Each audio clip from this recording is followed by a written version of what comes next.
Des commandes qui doivent être préparées en 90 secondes maximum, des salariés qui prennent du poids parce qu'ils mangent chez McDonald's et des contrats de travail illégaux. Ça fait partie des informations qu'on a trouvées en enquêtant pendant 1 an sur McDonald's.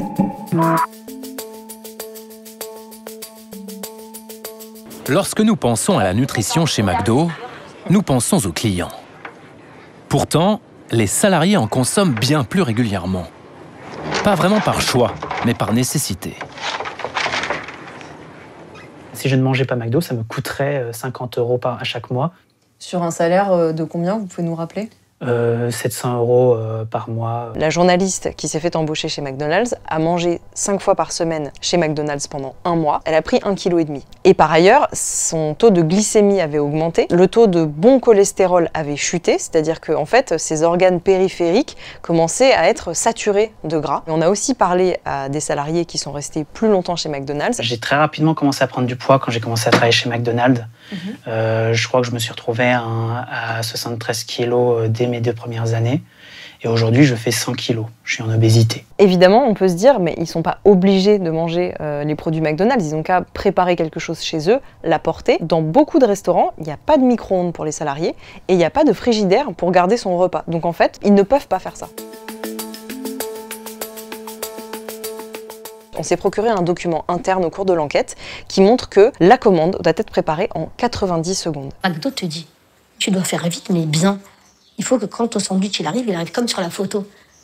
Mais moi, je peux pas te faire 90 secondes, c'est juste pas possible, c'est juste irréalisable. Depuis que McDonald's propose des préparations à la commande, les salariés à qui on a parlé nous expliquent qu'ils doivent travailler beaucoup plus rapidement et qu'ils font surtout un travail qui est beaucoup plus à la chaîne.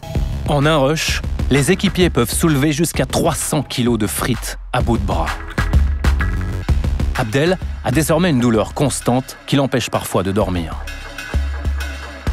Le bras, c'est une tendinite. Donc c'est une tendinite et à chaque fois, je prends le poste à frites, je sens cette douleur. Aujourd'hui, est-ce que vous pensez que vous arriverez à retrouver votre corps d'avant McDonald's ?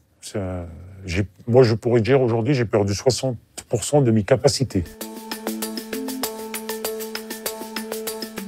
En 1 heure, nous calculons que l'équipe doit envoyer plus de 200 menus. Je ne te cache pas que je suis dans un sale état. Depuis peu, je suis sous calmant en fait, parce que nerveusement, je suis détruit. On a réussi à parler au cours de notre enquête avec une directrice adjointe et qui nous explique qu'on dit que pour réaliser un chiffre d'affaires de 100 € par heure, il faut une personne. Donc si le chiffre d'affaires prévisionnel de l'heure, c'est par exemple 1 800 €, il faudrait mettre 18 personnes en train de travailler dans ce restaurant. Ce que nous, on va faire, pour être en dessous, parce qu'on vous dit que ça va vous faire gagner de l'argent, moi, je vais en mettre 14. Les 14 vont faire un travail de 18 ou je vais même baisser jusqu'à 12. Le Code du travail impose à l'employeur de faire un contrat à temps partiel d'au moins 24 heures par semaine. Lorsque Rebecca Cananier, la journaliste de notre équipe qui s'est fait embaucher par McDo, s'est présentée, on lui a dit « on veut bien te prendre, mais ce sera un contrat de 15 heures par semaine ». Il suffit de faire croire que c'est Rebecca qui demande un si petit contrat et que l'employeur lui accorde gentiment une dérogation. Et c'est pour ça que je te demandais de faire un courrier à côté, manuscrit, en indiquant que, que tu souhaites actuellement un contrat de 15 heures semaine. Même si c'est pas vrai. L'idée, c'est pas de mentir, c'est juste de justifier qu'on n'ait pas fait un plus gros contrat. Donc, pour nous, c'est parce qu'on n'a pas besoin de beaucoup d'heures.